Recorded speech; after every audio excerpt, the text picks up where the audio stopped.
Hi, my name is Shannon Jones, and I am a professor of English and English language acquisition here at Odima. This video is to help with the writing of a cover letter. So when we say cover letter, what do we mean?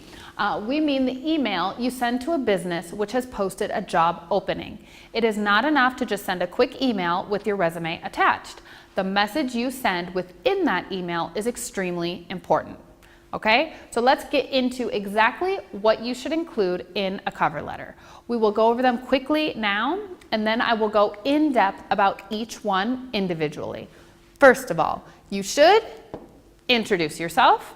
Then you should mention the job you are applying for. This might sound silly, but a lot of companies send out job postings for many different positions within the company. So you need to say which specific job you are applying for. Then you need to show that your skills match the skills asked for and the experience needed to do the job. Then you should encourage the reader to read your resume, which you should have attached as a PDF, again, as a PDF, okay? And finally finish with a call to action. For example, asking the person for an interview or for a meeting. So, one big question you might have is how to match your cover letter to the job you are applying for. First of all, you should use a different cover letter for each job you are applying for. Okay? Your cover letter needs to show that you know what the job involves and what the employer is looking for. To do this, be specific about your skills, okay? And qualities. You also need to show how they match the needs of the job or the organization. I'm going to give you specific information on how to make each cover letter as detailed as possible, okay? So first, you want to find out who to address the cover letter to. Try not to address your letter to whom it may concern, okay? Find out the name of the person who will probably be reading your application. This might take a little effort, but it's worth it. If you found the job in an online posting, it will probably name a person to send the application to. If it doesn't, call the employer and ask who to send the application to. Telephone is best, but you can email them if you can't find a contact phone number. This may seem a bit forward, but it only shows that you are very interested in the job. If you find out the person's name, do not use their first name. Use either Mr. or Miss and then their last name, okay? Next, you need to find out more about the company so you can tailor your cover letter for the job. If you know the name of the company, okay, which you probably will, look for information online, okay? If the company has a website, which most do nowadays, visit it and pay close attention to their About Us section, okay? This is what the company wants the world to know about them. So it's very good to show that you have looked over that. It would also be smart to look for more information online, such as articles written about the company and any social media profiles they might have on Instagram, Facebook, or Twitter. All right? Now, we're going to get into the specifics of your cover letter.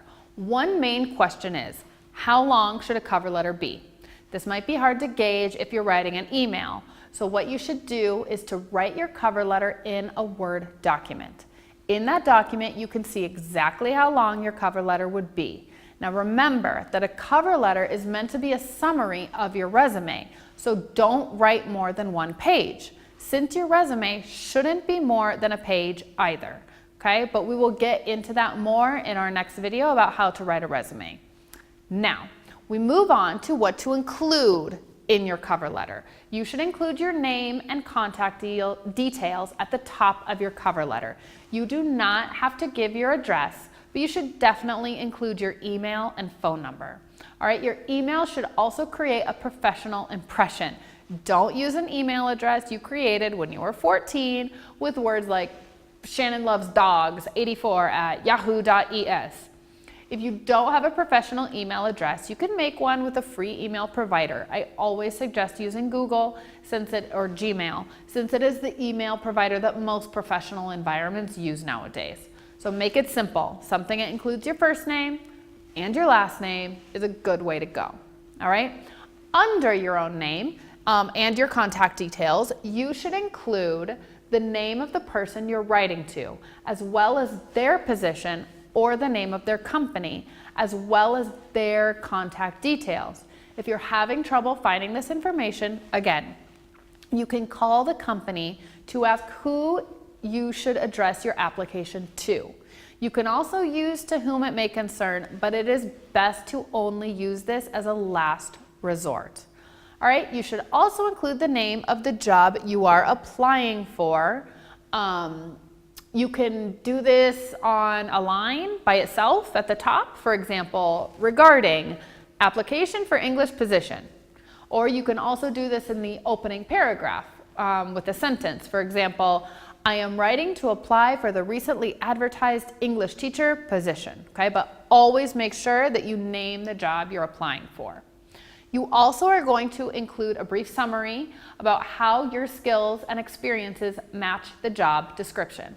A short bullet list is fine. Since you are answering a job advertisement, there should be a position description that lists essential skills and experience. Your cover letter needs to respond to all of the items on the essential list. Okay, they also would probably have a list of desirable skills. You should also respond to as many items as you can on the desirable list. Okay, that will be your summary of your skills. Remember that if you say you have a skill or experience, you need to show how you've used it or how you got it. For example, if you say you've got child-minding skills, mention some jobs where you've used them. All right? Also, you should include a summary of why you're right for the job. After listing your skills and experience, you should explain why these mean you're suited to this particular job. You could use a sentence, for example, my abilities as a team player, as well as my previous work experience working with children, make me a perfect candidate for this position. All right? Now, we're going on to our next point, which is to speak their language. Using the same language as people who do a particular job shows that you understand the industry or field that the employer works in. Find out what the employer does and how they talk about themselves. Use this language in your cover letter. For example, if there's a tool or software or skill the job requires, like machining tools or cash handling, or in education, they use educational platforms like Educamos or Kahoot or any of those. Show that you know the language that they speak. Mention it in your cover letter, but make sure you mention it correctly. And then ask them to contact you. Your cover letter should finish by asking the employer to read your resume. It should also ask them to contact you about an interview. You can try something simple like, I have attached a copy of my resume. I look forward to hearing from you about this job. Again, always attach the resume in PDF. All right, not Word, because there's so many different types of Microsoft or PC. You don't know if they're what program they're using. Always attach it in PDF. All right, so now there are some things that you should never do in your cover letter. Here are some things to watch out for: typos and mistakes. Always spell check your cover letter. It's even better to get someone else to read it, a pair of fresh eyes, and point out any mistakes or confusing things. People you could ask to read your cover letter include your friends, your family, teachers, career counselors, anybody. Double check everything in your cover letter. If you mention a company's name, make sure you spell it right. If you mention places you've worked before, make sure you spell those names right too. And it might sound silly, but make sure your email and your phone number are correct on your cover letter. Okay, you should also avoid putting your entire resume in your cover letter. Don't cut and paste your resume into your cover letter. Try to reword the information in your resume rather than just repeating it. Keep your cover letter short and let the resume tell your whole story, okay? You should also avoid using I too much. Try not to use phrases like I believe, I have, I am. Remember, it is not about you. It's about how you can help the employer. So the use of the first person should be avoided, all right? Once you've written your letter, read over it and try to take out or rewrite as many sentences that start with I as you can. And this might sound silly, but our last point is do not mention your other job applications. You're probably applying for more than one job at a time. They know this. However, it's best not to mention other job applications. Your letter should aim to convince the employer that you really, really want this job. Even though most employers will assume you're applying for more than one job, just don't need to mention it, okay? So I hope this video has helped orientate you before you begin writing your cover letter. Once you've finished it, please watch the next video, which will explain how to write a resume. If you have any questions, feel free to contact me through email, shannonkathleen.jones@udima.es, or you can also send me a message on Twitter and Instagram at the handle @ShannonUdima. Good luck with the job hunt.